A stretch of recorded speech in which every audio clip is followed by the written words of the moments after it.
So now we're going to talk about a typical hospital visit all the way from the arrival to when she's discharged. And so again, we prefer to go to the hospital that has more resources. Um, because there's another hospital that's maybe 15 to 20 minutes closer, but we had one really bad experience there that made us like, ever since this experience, we haven't been back there. And so at that hospital that's slightly closer, we arrived at whatever time, we'll just say 12 o'clock. And it was earlier in the year, so you've got people in there that have colds and whatever the case, the flu. And we check in, and now we're just sitting off to the side and we're just waiting. Mind you, she's in crazy pain. I think that day her pain was probably at like an 8 or a 9. Yeah, it was intense, very.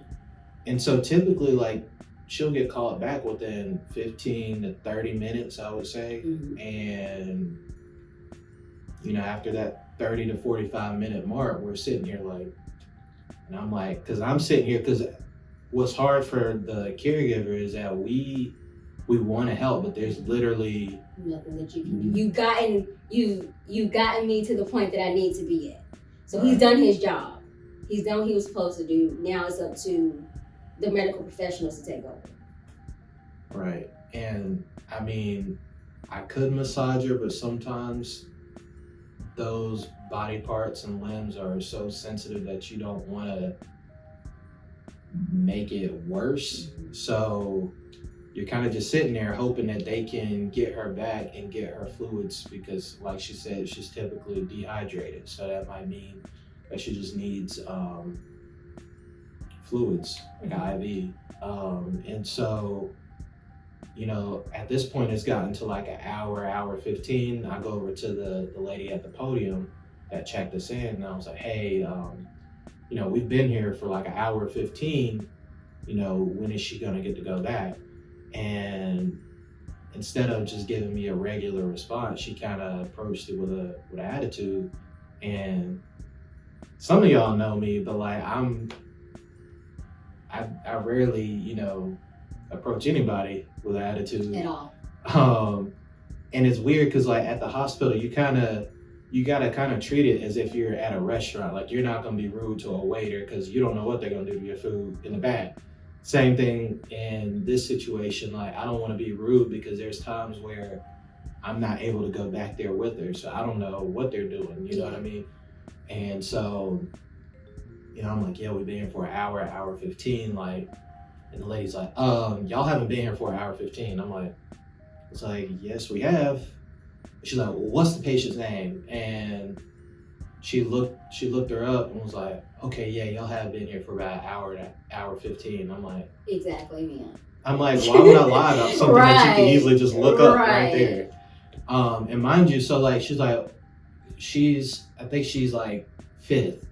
There's 5 more people and then she'll be able to go. So we're like, okay, cool. So I go back and I tell her, I'm like, hey, they said, you're 5th in line. They should be taking you back pretty soon. So we're sitting there, she's still in pain, and we hear like 10 names get called. And then she's starting to get frustrated because it's like, dude, we've been here for over an hour and a half now. Mind you, I have no fluid. There's no IV. Sorry, I'm a heart stick. One thing, I'm sorry, I gotta go on topic a little bit. But I am what they consider a heart stick in the emergency room. So typically when they stick me in my arm, like, they don't get it on the first try. Like, they have to attempt it 2 or 3 times before they actually get an IV. Okay, so let's start there. So that takes a good few minutes after I get back there. So I didn't have an IV in my arm. I didn't have any fluids, didn't have any pain meds, and we've been sitting out here for that long. And that's not normal. That's really not normal.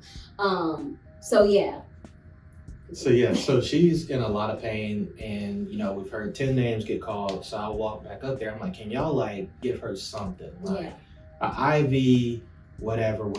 And the lady's like, we can't do IVs and have you just out here in the waiting room, blah blah blah. And I'm like, well, is she up next? Because you said she's 5th in line, and we've heard more than 10 names at this point get called. So you know what I mean. And now I'm getting frustrated. And it takes quite a bit for me to get a little heated, but I'm trying to keep it all together because you know what I mean. And she's just like, I forgot what. She's just like, all right, well, we'll try to get her back there as soon as you possible. can. Yeah, And that's I'm their like, favorite line. Like, I'm just like, all right. And mind you, a couple minutes, I would say maybe 10 minutes later, 10 to 15 minutes later, some guy comes in a wheelchair, and I guess like a family member or something's pushing him, and they take him straight to the back. And then he comes out with an IV, like on the little pole and everything. And I'm like, she literally just told me less than 30 minutes ago that they don't do that. And so I'm looking at him and I'm like, he don't even look like, you know what I mean, that he's in as much pain as her. You know what I mean? Right. So And I'm like, and let me put this in here. We don't ever try to, discount anybody else's pain, because like sickle cell is considered an invisible disease. So looking at me, you can't tell that I have it. But it's the fact of the matter of the severity of pain that I was in, that my fiance was trying to explain to this woman. She could see the severity of pain that I'm in, and then he had to go and be persistent about getting me care. Like, that doesn't make any sense to me. and the way the waiting room is set up, it's just like one big open space, and we weren't like super far where she couldn't see that she was in pain. Like, right. She could see that we're clearly like, we're looking right at her. Like, she's not that far. And so, I'm just like that's, to me, that's not fair that somebody can just walk in. I could see if they came in by ambulance or something, right, and you know what I mean, but he just came in, they got him that, and then brought him back out. And so I'm just thinking like, and so, a couple more minutes passed, and that nurse actually had to step out or do something for a second, and somebody else came in, and I freaking zoomed to the podium. I was like, yo, we've been here for like 2 hours now. We were told that y'all don't do IVs in the waiting room yet. Somebody just walked in 15 to 20 minutes ago and got one. She's been in pain this whole time. And you can, look it up and see how long we've been sitting out here. Like, she hasn't had any type of pain. They haven't brought her back. They haven't done anything. No fluids, no anything. Because that's really like what I really like outside of the pain medicine. Like, fluids is what I need, because I'm like, there's only but so much water I can. First of all, I don't like, Devin will tell me like drink, but like, you're in like, at that moment I was in so much pain. Like, when I say that there's like, it's a pain that literally knocks the breath out of you. Like, Devin has to remind me to breathe, because I'm in so, like, I'm not even paying attention to my breaths. That's how bad it is. And so like, imagine being in that type of pain and being in that situation. Like, that's tough. For like, 2 hours. Yeah, 2 hours straight. Like, just. Right. On top of us, like, her having the pain at home, trying to deal with it, and then traveling to the hospital. We've been at the hospital for 2 hours, but she's probably been in pain for 3 to 4 hours. Right. And so once I told this new lady, she saw her and was like, yeah, we'll get you back like right now. Pretty much right now. And then like, I came, told her, and then she was back there within 5 to 10 minutes. So I'm like, what changed between, you know what I mean? It was almost as if the previous person was like purposely not letting her go back, because what changed in 5 to 10 minutes besides her leaving the podium and somebody else replacing her? And that's another thing that I feel like I want to point out in terms of, I mean, I've heard it, like healthcare professionals say it, in terms of research being done with African American people, having our pain tolerance is a little bit more than others. I don't really care about that. Like, I don't second that at all, because at the end of the day, I am human, and when I am in pain, I need assistance. And so the mere fact of that stereotype is crazy to me. Like, asinine. Right. And that stereotype dates all the way back to Yeah. Early 1800s, I believe, maybe 1700s, something like that. But yeah, once she got back there, she got her IV. They brought her back out to where I was, and then we're out there for like another hour and some change. And that lady, the original lady at the podium, is now back, and I'm like telling her like, hey, you know, she was, that might have been the quickest she's ever been through a bag of fluid. Yeah. Like it went like literally once they put it was like almost halfway gone before they brought me back out. And then when I got out there, it was like shoot, like that fluid, those fluids were gone. Like gone instantly. So like after the fluids were empty for, I would say, about 20 to 30 minutes, I'm back at the podium like, hey, you know, her fluids are done, like her pain is slowly starting to come back. You know, when can we actually get her back to like see a doctor and stuff? And she's like, oh, we'll get you back soon, blah, blah, blah, blah. And I'm just like, because the last 4 or 5 times she's told us that it never happened. Right. And so her pain started to come back to the point where it was almost as if she never had fluid. Right. And her pain's at, again, a 7 or 8. And at this point, it had been over 3 hours, almost 3 hours and 15 minutes. And she's like about to yell. Yeah. And again, she's like super nice, so she's not trying to cause a scene. I don't like to cause scenes in public, you know what I mean? And I'm definitely the type of person where like I don't like attention. I don't like all eyes on me. But when you're in that sort of distress, like there's nothing that can, like I'm not even thinking about that at that point. And so Devin comes back to me and like tells me what that woman says, and I literally look at him and I go, Devin, like I yell at him, I'm about to take this IV out of my arm. Like I'm about to just pull it out. Because, like, I mean, it's almost like you don't want to act like that, you know what I mean? But you almost have to, because that's the only thing that gets the attention that you needed to get in order to get the services that you need. So, yeah. Right. And so she's like telling me that. She's like, pull the car around. I'm like, yo, chill, like calm down. Like, she's like, no, like I'm ready to go right now. And I'm like, I go back to the podium. I'm like, listen, she's about to pull the IV she's about to pull the IV out. We're about to go to the hospital that we prefer. And the lady's like, well, she can't just leave with the needles and stuff. And I was like, watch me. I was just like, she doesn't care. Like, we've been here for 3 hours and 15 minutes. You can look it up yourself. Like, you know what I mean? Like, she's ready to go. She's been in pain this whole time. And we've literally seen this whole waiting room be replaced by new patients. You know what I mean? Like, I've seen people come in, get called back, and then leave. Almost everybody in the whole waiting room.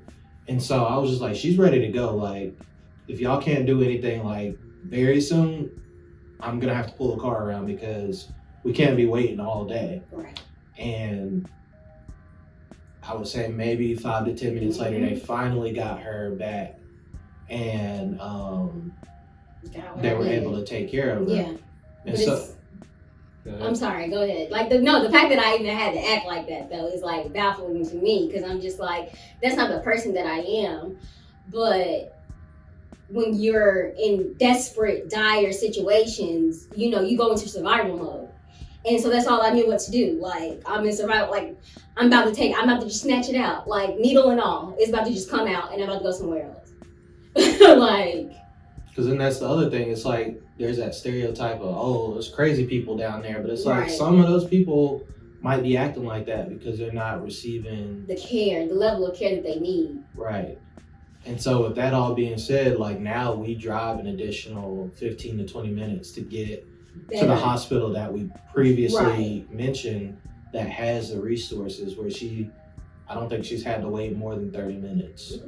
And so what that visit typically looks like is me pulling up to the drive-through and letting the security guard know, like, we need a wheelchair, bring it over to the passenger side, help her into the chair, make sure she's got the bag that we packed, charger, phone, all of that, and then they take her in and check her in. Sometimes I'll go in with her to make sure she's checked in and all of that, and then I'll have to go park in the visitor section, and then from there, like, I can't come back there with her. I have to wait till I get a room. she gets a room. And they have to triage me first, and once they triage me, then they send me, like, depending on how busy it is, of course.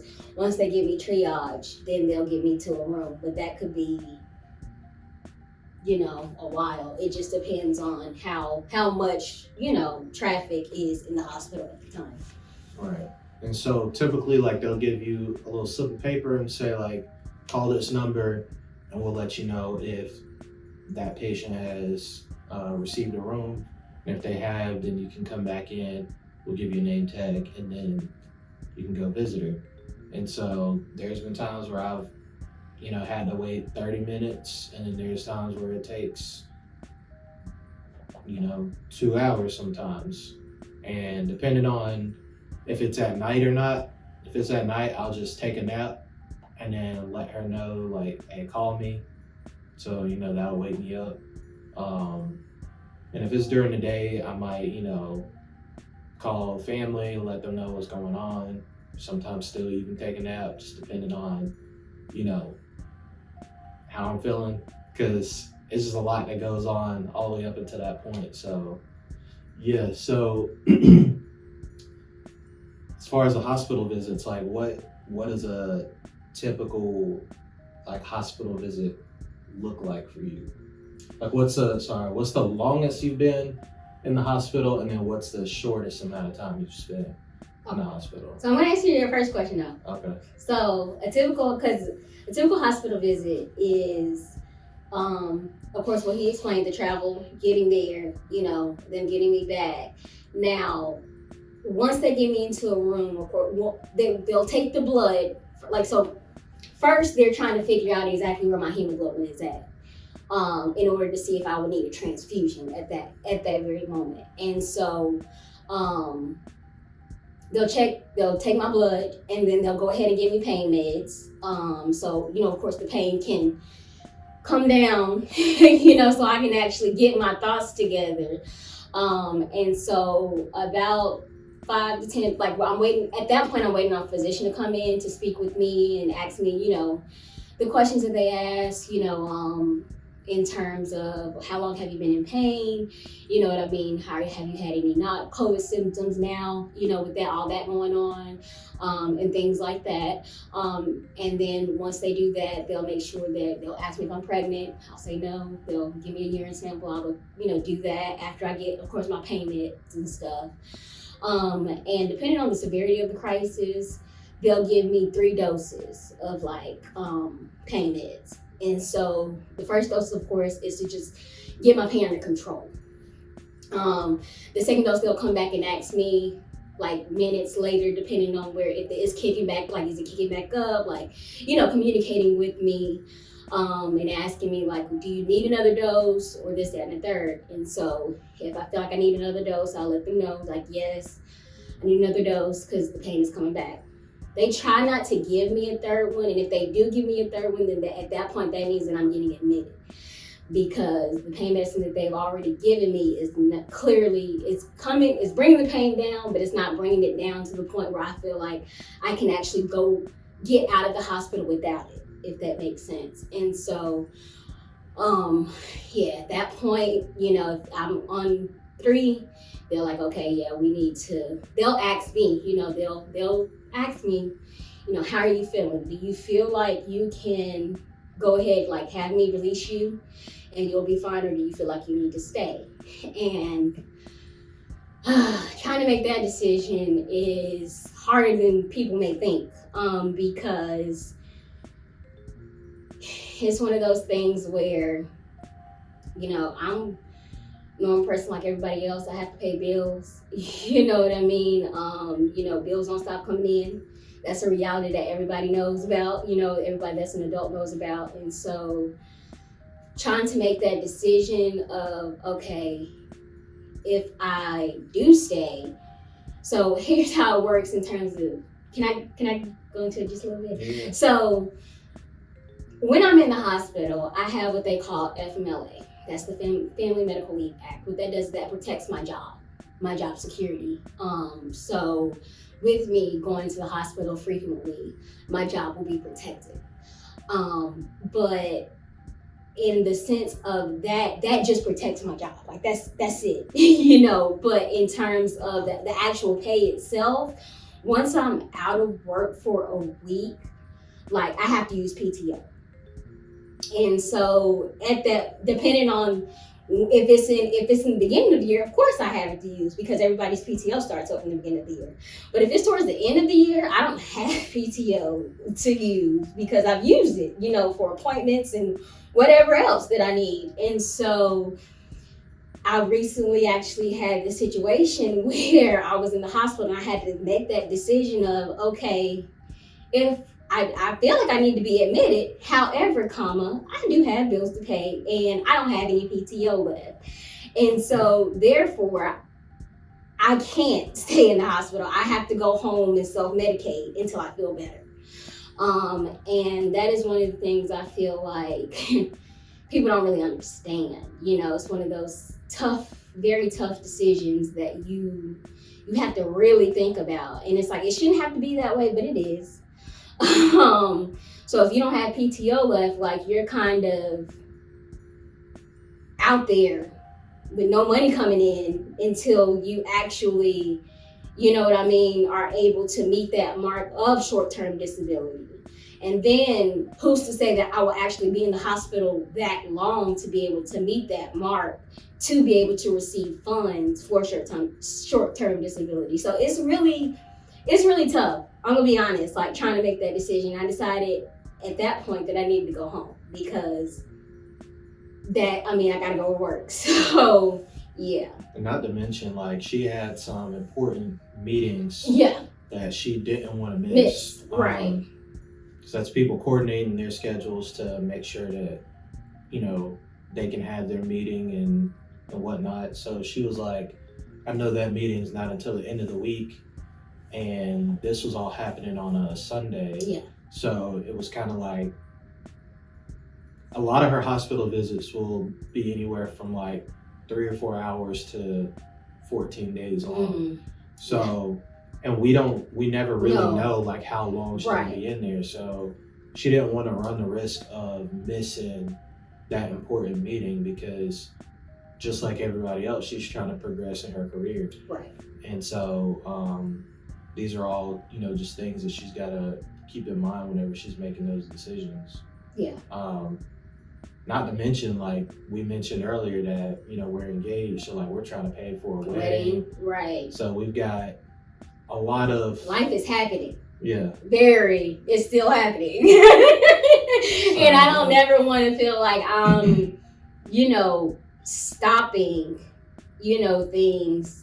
And it's tough. Like, I'm not even like, I keep saying that, but it is like to have to make those decisions about your health. Because we always say, it's important to take care of yourself. If you don't take care of yourself, you can't take care of others around you and things like that. But it is like, you do have to think about that. Like, going to work is part of me taking care of myself because I'm earning money, to be able to provide for myself. So yeah, in both instances, I'm choosing myself. One instance, I'm choosing my health, and then the other instance, I'm choosing my finances. And the fact that I have to choose between the two, it really does suck. I'm not even gonna lie about it, but I have to do what I have to do. Right. And then she also mentioned appointments and stuff. Like, she typically has to have one appointment a month, which obviously is 12 months in a year. Yeah. Most people have 14 days of PTO every year. Mm-hmm. So that leaves her with 2 days. Yeah. You know what I mean? And that's to myself. Right. And don't let me have and then outside of that, you have dentist appointments and things like that. So it's just like, my days are gone. And those appointments aren't like, oh, it's just an hour. Like, it's getting all types of lab work. I have to get, when I go to, so I see a specialist. So what happens is, each month I go in, I see a hematologist. And so that's basically my sickle cell doctor. And so when I go in, I, talk to her, and things like that. But I have labs that have to get done, so that takes time. Then I have my appointment, and then I have another appointment after that. So it's when I go to the doctor, it's an all day affair. It is like, it's no, I can take a half day. Like, that's not a reality for me personally.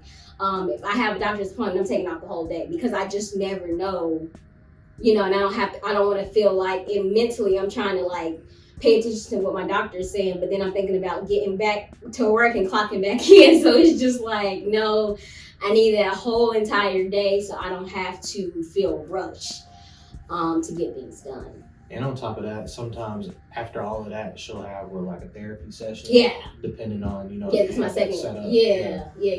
And that can take however long. So you're talking like hours. It's not like, you can just go at the front of your lunch break, use your 30 minutes or hour lunch break, depending on however your lunch is set up, and then just extend it an extra hour, so you're only out of work for an hour. Like, it's an all day affair. So which I love my doctors. I appreciate my doctors. They do their very, very best to make sure that I have everything that I need. And so I had no problem setting that side of time in order to go see them, but it does suck in the sense that I'm working on, like, I have PTO just like everybody else, but I have doctor's appointments and stuff that I'm putting my PTO towards. Everybody else putting it towards vacations and things like that, and I don't have that luxury. So I believe that personally, if anything can change with, things like that, I feel like that should be taken into account, that, people with PTO, people like me, need additional time outside of spending it for appointments. Just saying, just throwing it out there, Yeah.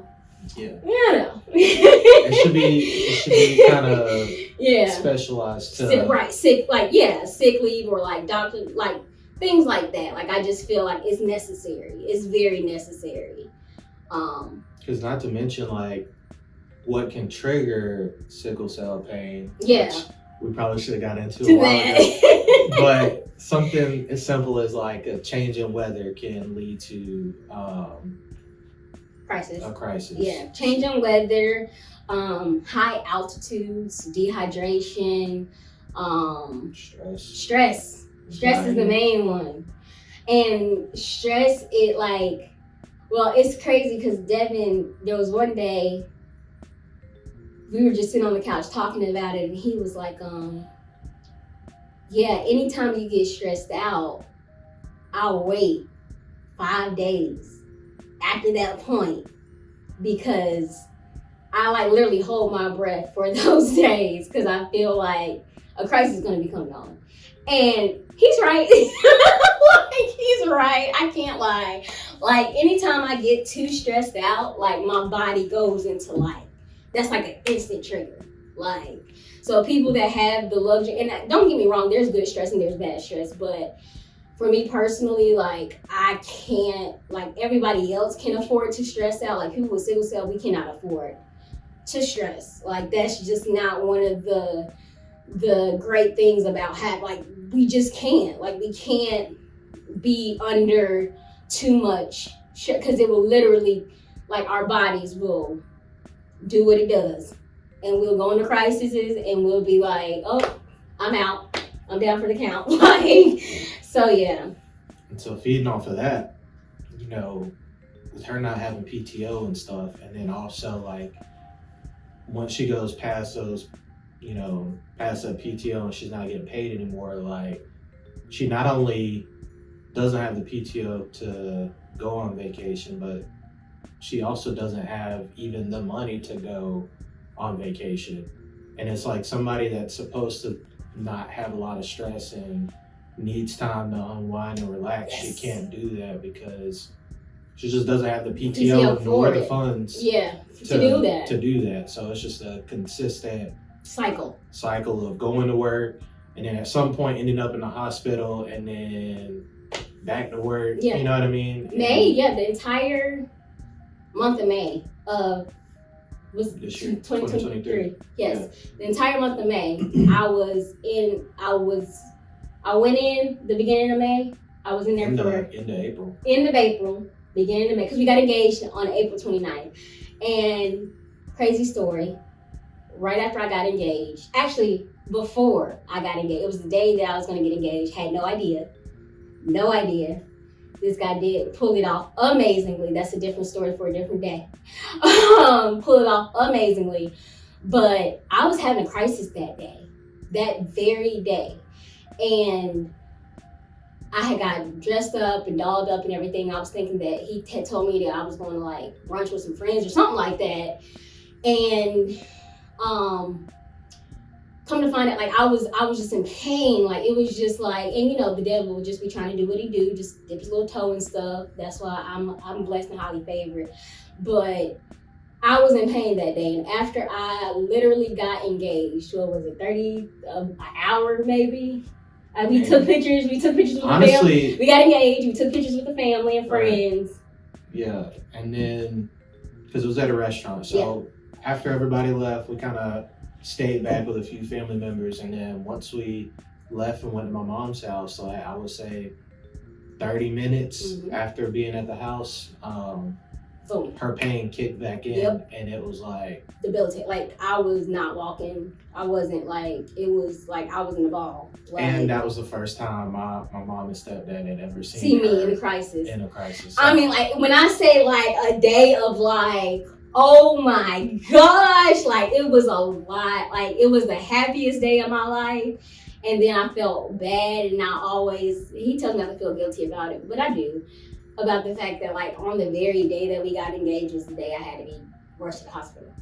Like that is a day that I will never forget, like ever in my life. The best moment of my life. One of the best moments of my life. And then that happened. Go look that video up. Yeah, it was a good one. He got me good. And we might do a video just talking about that whole day. But yeah, going back to my mom and my stepdad, seeing that, like, you know, we've been together for a while, and they've heard me tell them about like my experience and stuff, but I think it was a little different for them to actually see it in person, like, oh dang, like this is really happening, this is what it looks like. And then they're kind of like me, like, oh, like, well, what do I need to do to help?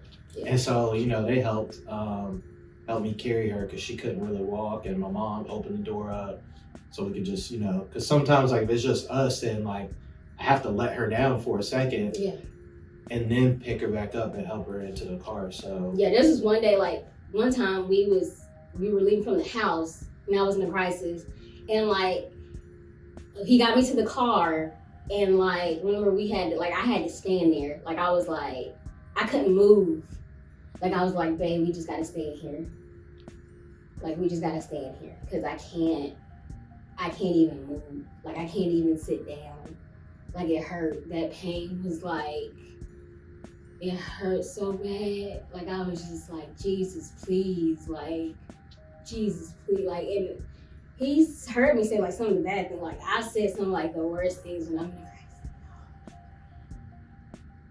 crisis. Sorry. I said some of the worst things when I'm in a crisis, like things about myself. Like I wish I could die. Like I wish this pain would go away. Like I wish this pain would go away forever. Like this is like the worst pain of my life. Like why did God do this to me? Like is this my punishment? Like I said some of the worst things, and it's hard. So yeah, it is. Woo. And it's again hard from our perspective too, because again we want to be able to help, and then we're seeing them in that type of pain to where they'd even say something like that doesn't.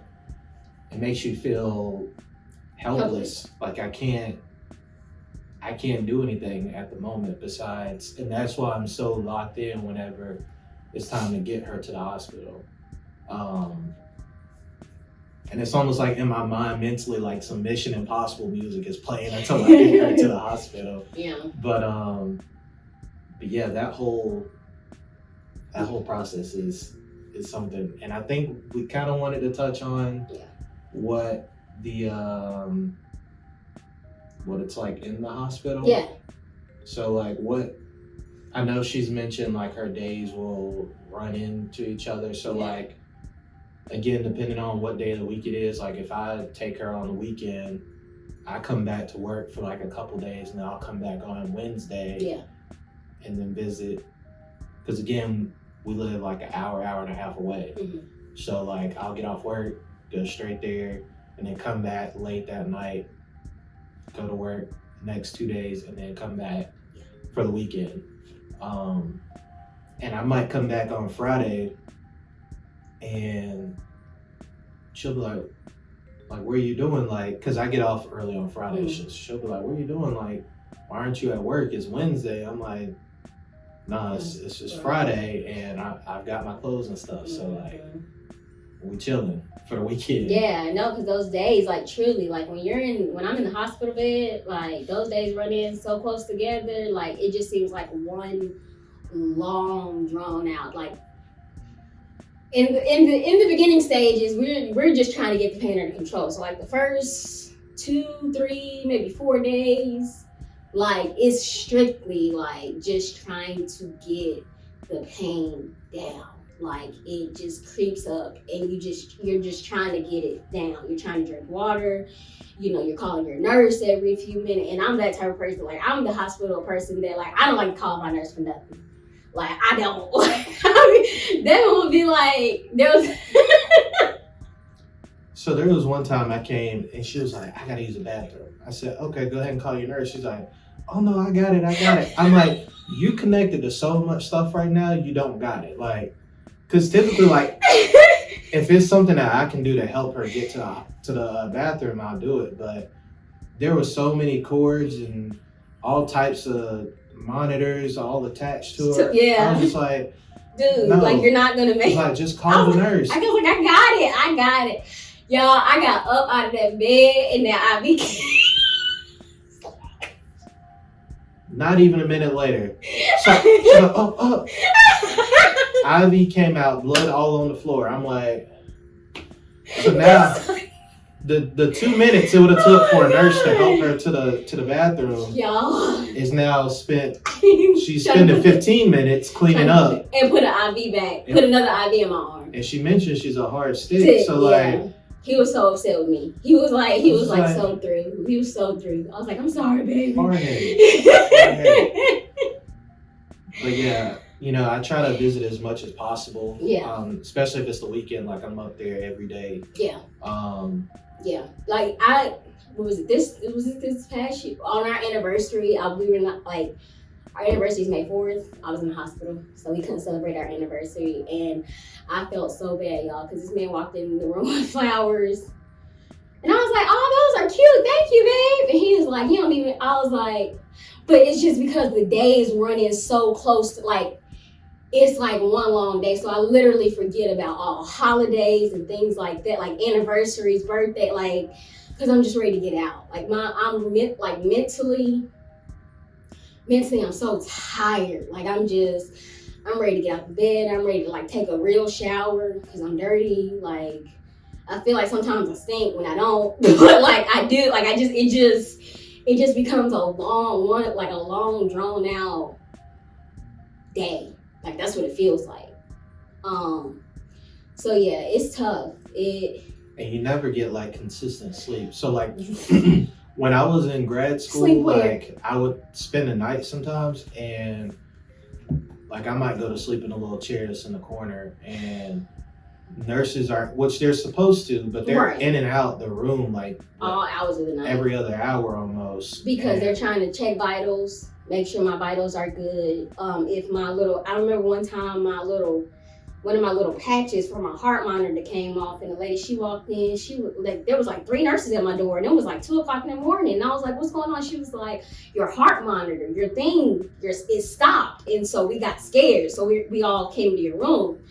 Child, so just stuff like that, like it happens, and they're so amazing, they're so sweet, and so. But like, it's just like, it's a lot that goes on, and yeah, no sleep. It's like when you're in the hospital, like you're literally strictly there to get well. no sleep. But yeah, so that's what a typical visit to the hospital is. Yeah.